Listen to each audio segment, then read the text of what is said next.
주님의 이름으로 축복합니다. 하나님께서 오늘 우리에게 주실 말씀은 고린도전서 12장 8절부터 10절까지 대독을 하겠습니다. 어떤 이에게는 성령으로 말미암아 지혜의 말씀을, 어떤 이에게는 같은 성령을 따라 지식의 말씀을, 다른 이에게는 같은 성령으로 믿음을, 어떤 이에게는 한 성령으로 병 고치는 은사를, 어떤 이에게는 능력 행함을, 어떤 이에게는 예언함을, 어떤 이에게는 영들 분별함을, 다른 이에게는 각종 방언 말함을, 어떤 이에게는 방언들 통역함을 주시나니. 아멘. 한 절 더 읽어보죠. 이 모든 일은 같은 한 성령이 행하사 그 뜻대로 각 사람에게 나눠 주시느니라. 아멘. 성령에 대하여 오늘 은사에 관해서 여러분과 함께 말씀을 나눌 때 여러분 모두는 하나님이 주시는 은사를 잘 활용해서 한 사람도 예외 없이 하나님 앞에 쓰임 받기를 주님의 이름으로 축복합니다. 하나님이 은사를 주시는 이유는 예수 그리스도를 통해서 영생한 사람을 하나님이 쓰시기 위하여 은사를 주십니다. 왜 은사를 주시죠? 하나님이 쓰시려고 은사를 주시는 거예요. 다시 말하면 하나님이 은사를 주시는 목적은 나를 위하여 은사를 주시는 것이 아니고 하나님을 위하여 은사를 주십니다. 다시 말하면 하나님의 뜻, 하나님의 유익, 하나님이 세우신 모든 계획을 이루시는 일에 나를 쓰시려고 은사를 주시는 거예요. 나를 위해서 무슨 하나님께서 아니라 오직 목적은 하나님의 뜻, 하나님의 유익을 위해서 은사를 주시는 겁니다. 자, 그러면 이 성경에 보면 사도 바울이 이제 로마에 있는 교회에게 이제 편지를 보냅니다. 로마에 있는 교회. 사도 바울이 로마에 있는 교회에 편지를 보낼 때는 사도 바울이 로마에 한 번도 가지 않은 상태에 로마 교인들을 향해서 편지를 쓰는 겁니다. 다시 말하면 로마에 있는 이 교회는 사도 바울이 개척한 것이 아니었다 이 말이에요. 그러니까 로마 교회의 그 성도들이 사도 바울도 얼굴을 본 사실도 없고 또 사도 바울도 로마 교회 성도들의 얼굴을 본 사실이 없는데 이제 사도 바울이 로마 교회에 편지를 쓰는 거예요. 왜? 그럼 이 로마에 있는 교회는 누가 그럼 개척을 했을까 할 때 이제 여러 가지 학설이 있겠습니다만 어떤 사람은 뭐라고 말하느냐면 사도 바울이 1차, 2차, 3차 전도 여행을 하면서 예를 들어서 에베소에서는 한 3년 정도 사역을 합니다. 처음에는 회당에서 가르쳤어요. 한 3개월 정도. 처음에 회당에서 한 3개월 정도 계속 성경을 가르쳐. 그 다음에 한 2년 정도 두란노 서원에서 또 계속 성경을 가르칩니다. 고린도 지역에서도 약 1년 6개월 동안 목회하면서 계속 또 성경을 가르칠 때 고린도나 에베소에서만 성경을 가르쳤겠습니까? 복음을 전하러 가는 곳마다 사도 바울이 성경을 가르치는데 성경을 가르칠 때 이제 거기에서 성경 공부를 해가면서 하나님을 만나고 체험하고 경험하고 영적으로 깊이 들어가고 또 사도 바울이 설교만 했겠습니까? 다시 말하면 사도 바울이 성경만 가르쳤겠습니까? 기도도 해주고 기도해 주다가 보면 은사도 임하고 그런 여러 가지 이적의 역사를 경험했던 사람들이 이제 로마에 가서 교회를 개척을 해서 교회를 세우지 않았나 하는 이런 생각을 한다 이 말입니다. 여러 가지 학설 중에 하나가 아마 이것을 가장 크게 신빙성 있게 봅니다. 로마 교회가 어떻게 세워졌는가는 아무도 모른다 이 말이에요. 자, 그런데 사도 바울을 아는 사람을 통해서 교회가 개척이 되어졌을 때 그 개척한 그 목회자가 참 내가 큰 믿음의 영향을 받았던 분이 저 바울이라고 하면서 얼마나 바울을 통해서 만난 그 하나님을 높이겠습니까? 그냥 자동적으로 누구를 알게 돼? 이제 바울을 알게 되면서 얼마나 존경하면서 사도 바울을 보고 싶은 마음으로 간절하겠습니까? 이제 그런 상황에 있을 때 이제 사도 바울이 에베소에서 로마서를 기록해서 이제 베베를 통해서 이제 저거 편지를 보내잖아요. 자, 그런데 거기를 보면 이제 로마서를 쭉 읽다가 보면 이제 은사에 관해서 나와. 하나님이 신령한 은사를 왜 주시느냐 한번 읽어보십시다. 로마서 1장 한번 읽어보십시다. 8절부터 읽어보십시다. 로마서 1장 8절.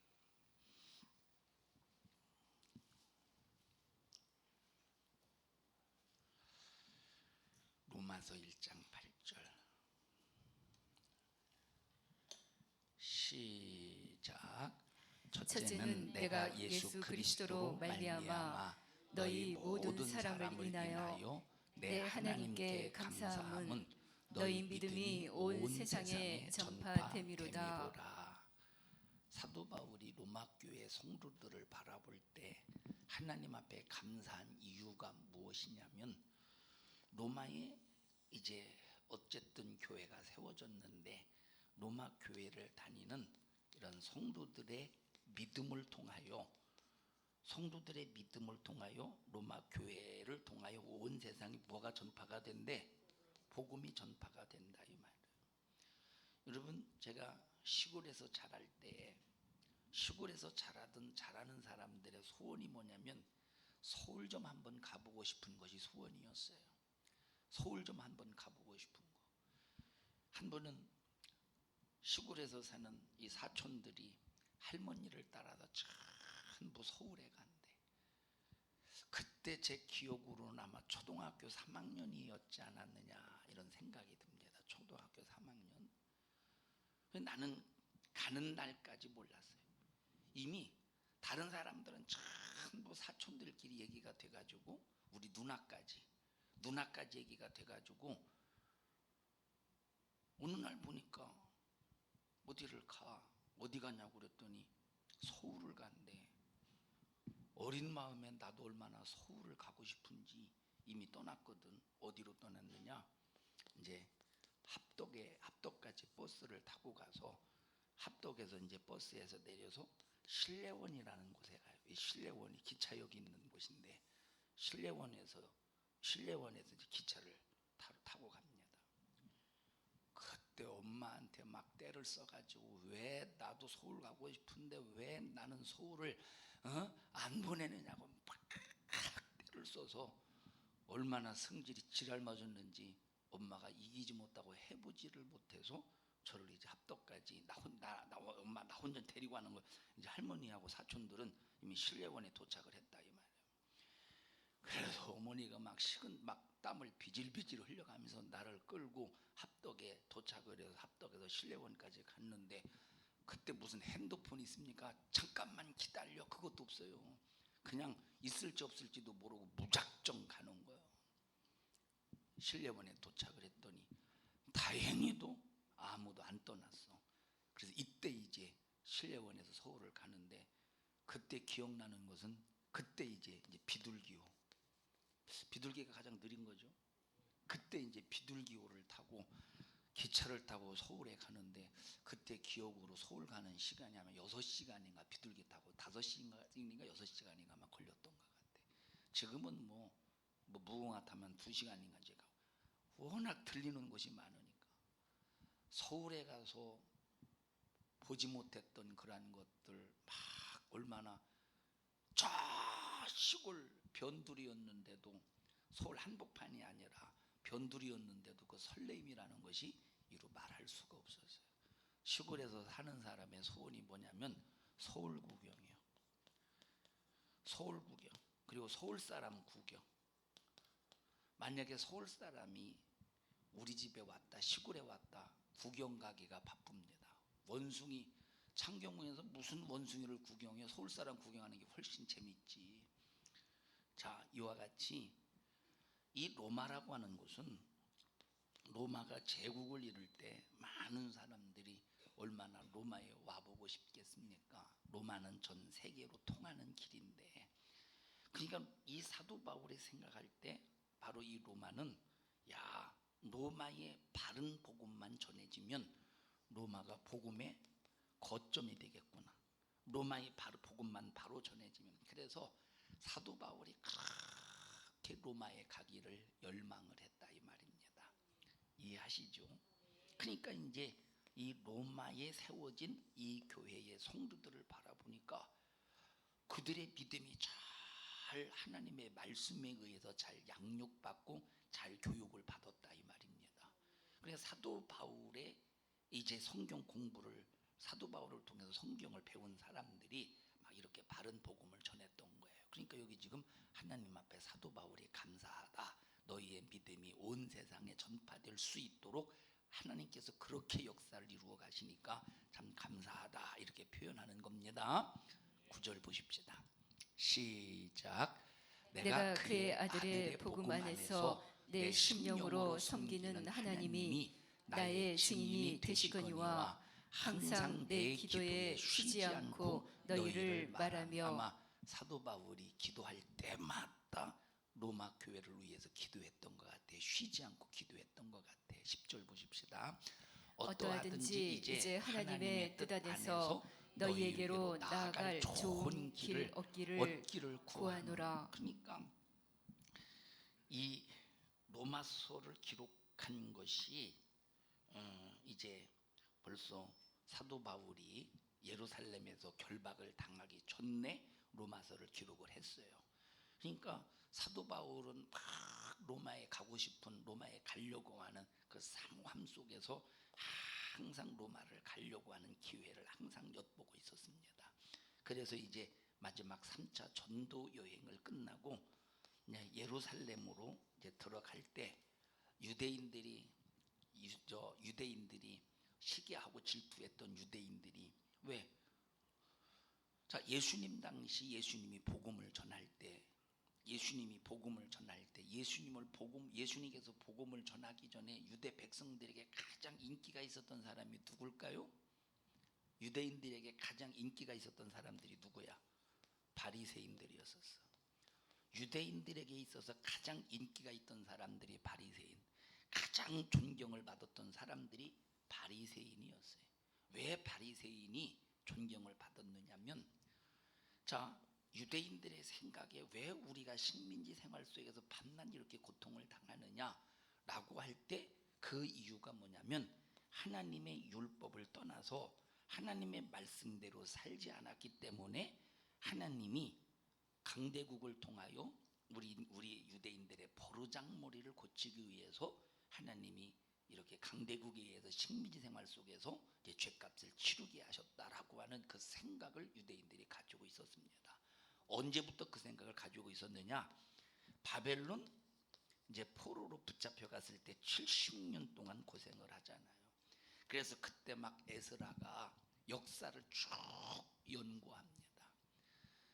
역사를 쭉 연구하다 보니까 이스라엘 우리 백성이 안식일을 범할 때 안식일을 범하는 그 죄값을, 그 버르장머리를 고치기 위해서 안식이 전혀 없는 아수르의 그 식민지 생활, 아수르를 통해서 하나님께서 고통당하게 하셨구나. 또 하나님께서 이스라엘 백성들을 바라볼 때 이스라엘 백성들이 우상 숭배하네. 그러니까 우상 숭배하니까 우상이 가장 극심한 이제 바벨론의 포로 생활 속에서 이스라엘 백성들이 70년 동안 고생을 하더라 이 말이에요. 여러분 바벨론은 어떤 도시예요?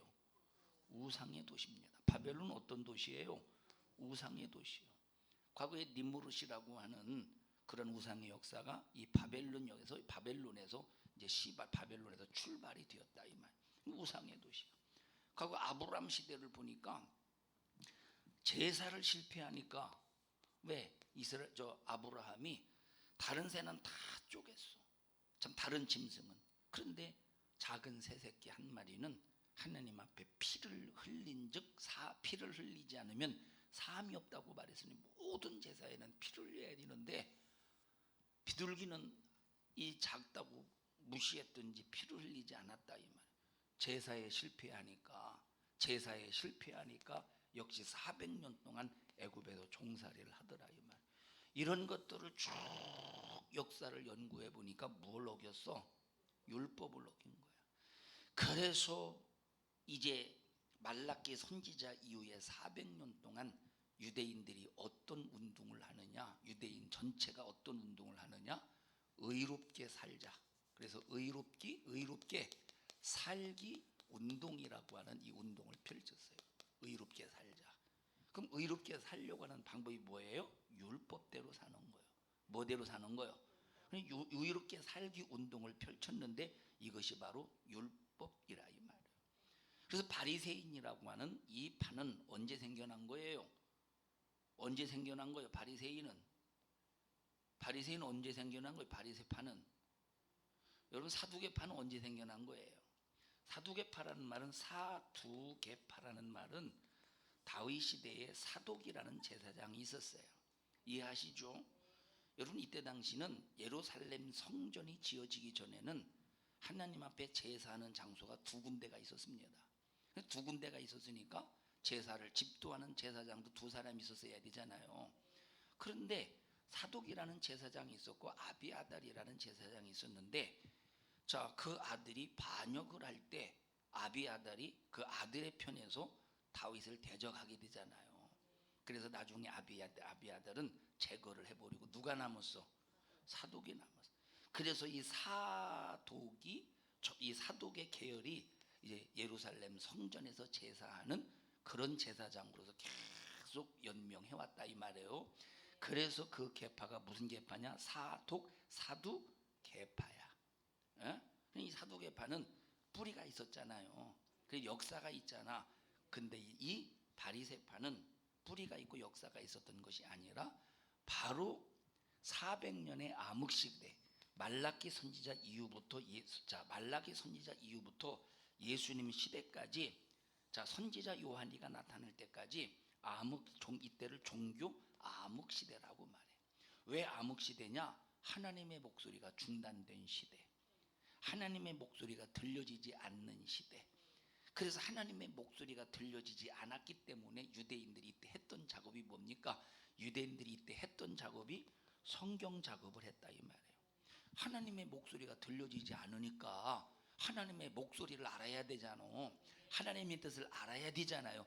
그래서 그때 구약 성경 작업을 해서 이들이 이제 하나님의 목소리를 잘 율법을 연구하고 그랬던 시기가 바로 종교 암흑 시대야. 그때 펼쳐졌던 운동이 어떤 운동이에요? 의롭게 살자 했던 운동이었다 이 말이에요. 그래서 바리새라고 하는 의미는 의롭게 사는 운동이 바리새 운동이에요. 유대인들이 이제 바리새 운동에 참여하는데 왜 참여하느냐? 식민지 생활 속에서 자유하려면 하나님 앞에 잘 보여야 되거든. 그럼 잘 보이려면 의롭게 살면 되는 거야. 그럼 의롭게 사는 방법이 뭐냐? 율법대로 사는 거예요. 그래서 처음에는 의롭게 살기 운동에 다 가담을 했어. 근데 살다 보니까 율법대로 사라져요? 안 사라져요? 안 사라져. 안식일도 어기게 되고 남의 것 도둑질 하기도 되고 간음도 행하게 되고 안 사라져. 그러니까 그럼 바리새인의 멤버에서 탈락이 되잖아요. 그죠? 탈락이 돼서 예수님 시대에 바리새인들이 약 6천 명 정도 남았어. 그러니까 많은 사람들이 바리새인을 볼 때 그나마 하나님께서 우리 민족을 사랑하시는 이유가 이 바리새인들이 율법을 잘 지키고 있기 때문에, 율법을 잘 지키고 있는 바리새인들 때문에 그나마 하나님이 우리나라를 사랑하고 계셔, 우리나라에 관심을 가지고 계셔. 저들을 때문에 하나님이 메시아를 보내 희망이 있어 유대인들이 이렇게 봤다 이 말이에요. 현여봐, 이해해? 유대인들이 그렇게 본 거야. 저 누구를 볼 때? 유대인들이 바리새인을 볼 때. 그래서 유대인 입장에서는 바리새인들이 희망이었다니까. 그러니 얼마나 바리새인들을 존경하겠습니까? 유대인들이, 바리새인들이. 그러면 여러분, 사람이라는 것이 계속 칭찬을 듣다 보면 우쭐해지잖아요. 사람이 계속 이제 칭찬을 듣다 보면 우쭐해지고 교만해지고.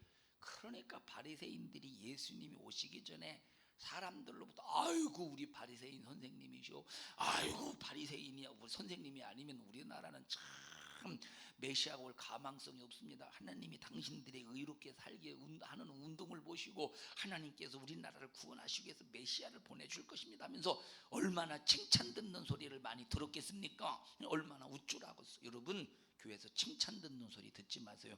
마지막 바리새인과 같은 결과를 낳아. 칭찬 듣는 거 절대 좋아하지 말라니까. 칭찬 들을수록 겸손해져야 되는데 칭찬 들을수록 우쭐해지니까 문제가 거기서 심각해집니다. 사람이 한번 교만의 영으로 꽉 차면 아무리 죄를 지적당해도 죄를 지적당할 수가 없어. 배타해버린다니까. 그래서 정말 무서운 죄가 여러분 교만한 죄인데, 이 교만한 죄는 칭찬 듣는 데서 거의 많이 온다 이 말이에요. 그래서 절대 칭찬 받으려고 하지 마셔요. 차라리 책망이 훨씬 나서. 저 그러니까 바리새인들의 죄가 드러나요, 의가 드러나요? 바리새인들의 의가 드러나. 보는 사람마다 바리새인을 인정하지, 칭찬해주지, 훌륭하다고 하지, 당신들 때문에 메시아가 오실 것이라고 하면서 메시아가 오셔서 우리나라를 구원해 줄 것이다, 건져 주실 것이다 하지, 바리새인의 죄가 드러나는 게 아니라 의가 드러난다니까. 그러니 얼마나 우쭐하겠습니까? 그래서 예루살렘 사거리에서 수많은 사람들이 오고 가는 그러한 거리에서 이들이 떠벌리면서 기도했다고 저 마태복음 6장에 저기 보면 알 수 있지 않습니까? 그래서 마태복음 6장에 보면 바리새인들이 내거리에서 막 기도할 때, 하나님 나는 세리와 같이 쥐가 가늠하지 않은 걸 뭐더러 얘기해. 하나님이 네가 그 얘기 한다고 해서 알아듣고 않는다고 해서 모르는 게 아니라 이 말이에요. 그러나 그들이 정말로 자기 자신이 율법을 잘 지켰다라고 기도하는 내용 속에 들어가는 이유가 뭐냐면, 하나님이 들으시라고 기도하는 것이 아니라 누가 들으라고? 사람 듣고 아, 우리 바리새인 선생님 저렇게 훌륭하게 율법 잘 지키고 있구나, 저렇게 율법을 잘 지키고 있으니 저들의 의를 보고 메시아가 우리나라를 구원하시기 위해서 반드시 오실 것이다. 자기들이 율법을 지키지 못한 것을 바리새인들이 지키고 있으니까 바리새인들의 의롭게 살기 운동을 통해서 메시아가 올 것을 믿었다 이 말. 그게 얼마나 존경스럽겠어. 그러니까 자기 자신이 존경받기 위해서는 열심히 자기가 이렇게 율법을 잘 지켰다, 안식일을 잘 지켰다, 11조를 잘 드렸다는 것을 계속 떠벌려야 되잖아. 그래서 그들의 기도는 하나님을 겨냥해서 정말로 필요한 것을 아뢰는 기도가 아니라 자기의 의를 자랑하는 것이었다 이 말이에요. 그럼 그게 기도요 아니요? 그건 기도가 아니지. 기도가 아니지. 그런데 누가 오시느냐? 예수님이 오셨어. 누가 오셨어요? 예수님이 오셨어.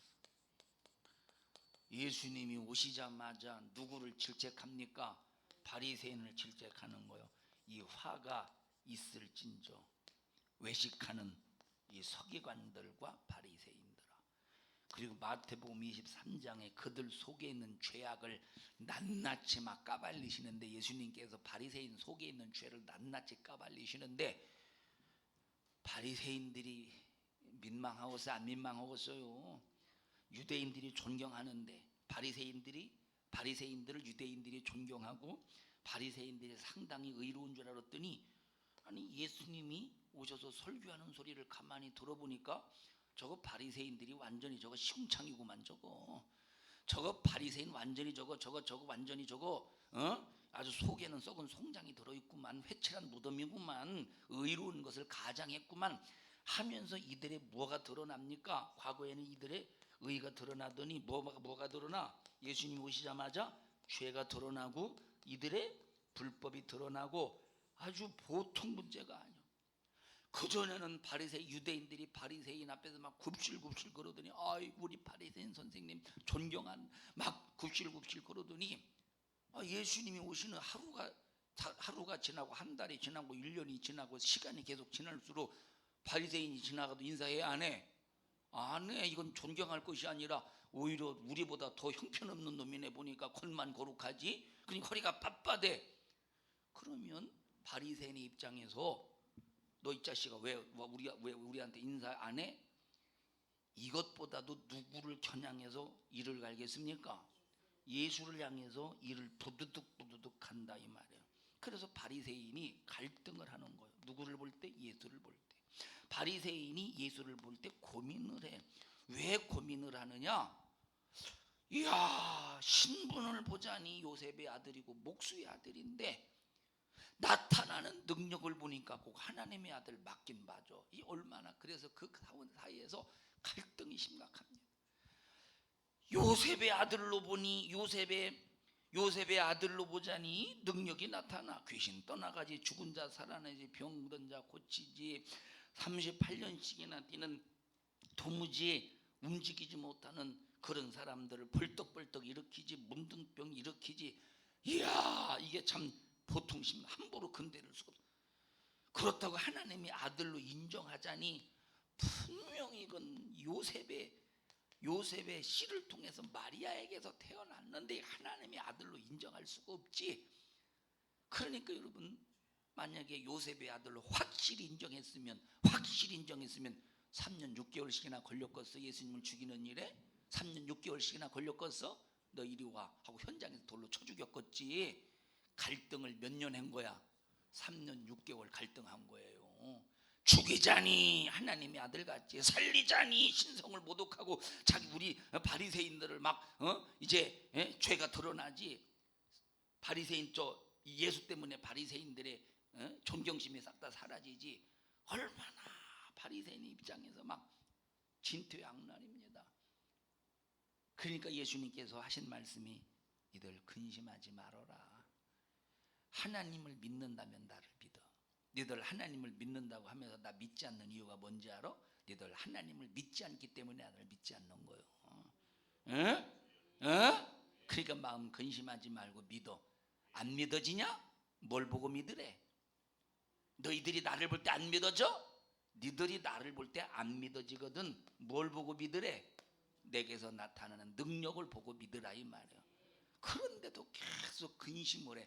그래서 내린 결론이 뭡니까? 그래서 내린 결론이 예수는 성령으로 하나님의 능력으로 하나님이기 때문에 귀신을 쫓아내는 것이 아니라 바알세불의 힘을 얻어서, 귀신의 왕의 힘을 얻어서 귀신을 쫓아내는구나 하고 귀신 역사로 취급해버렸다 이 말이에요. 그래서 예수는 어떤 이 바리새인들이 볼 때 예수를 어떤 자로 봤어요? 이단의 괴수로 본 거야. 이해하시죠? 그러니까 이제부터 뭘 구실이 생긴 거예요? 죽일 구실이 생겼다 이 말이에요. 무슨 구실이 생겼어? 죽일 구실이 생긴 거예요. 그래서 그 죽일 구실을 계속 찾다가 이제 죽일 구실이 생겼으니 어디로 몰아가야 돼? 이제 죽음으로 몰아가야 되잖아요. 그래서 죽음으로 몰아가는 거예요. 죽음으로 몰아갔어요. 첫째 이제 유대인의 율법으로 봤을 때 율법에 딱 걸리는 죄를 만들었어. 그게 무슨 죄예요? 우상의 죄. 다시 말하면 지가 하나님이 아닌데, 바리새인 입장에서 지가 하나님이 아닌데 하나님이라고 했으니 이것이 얼마나 엄청나게 큰 신성 모독의 죄냐 이 말이에요. 그러면 신성 모독죄면 이스라엘의 입장에서는 충분히 죽일 수가 있지만, 그러나 유대인들이 자치기구를 가지고 있어요. 식민지 생활 속에서 지배를 받고 있어요. 이 로마에 식민지 생활 속에서 로마의 지배를 받고 있기 때문에 함부로 사람을 죽일 수가 없어. 사람을 죽이는 판결을 받으려면 반드시 어느 나라의 법정에 서야 돼요. 로마 법정에 서야 돼. 그러면 로마인들이 로마 법정에서 예수가 신성을 못 얻겠으니까 사형하고서 안 하겠어? 안 한다 이 말. 신성을 왜? 이거는 유대인들의 종교 문제지 형사적인 문제나 정치적인 문제가 아니라 이 말이에요. 무슨 로마에 큰 경제 해를 끼친 게 아니야. 자기들의 종교적인 문제이기 때문에 유대인으로서는 죽일 구실이 신성모독을 모독하는 죄야. 신성모독한 죄. 근데 이걸 가지고는 로마가 절대 예수를 죽이라고 허락하지 않거든. 그래서 이제 신성을 모독했다 이 판결을 받기 위해서 그때 당시에 대제사장, 유대 종교의 가장 최고의 꼭대기에 있는 유대 종교 지도자, 그게 누구요? 가이? 누구지? 가이사? 가야바의 안뜰에 이제 가야바에 끌고 가는, 가야바에게 끌고 와요. 이 대제사장으로서 최고의 유대 종교 지도자니까 최고의 종교 지도자 가야바가 대제사장이 이거 분명한 신성 모독죄를 범했어. 딱 판결하면 유대인으로서 얼마든지 죽을 구실이 되었다 이 말이에요.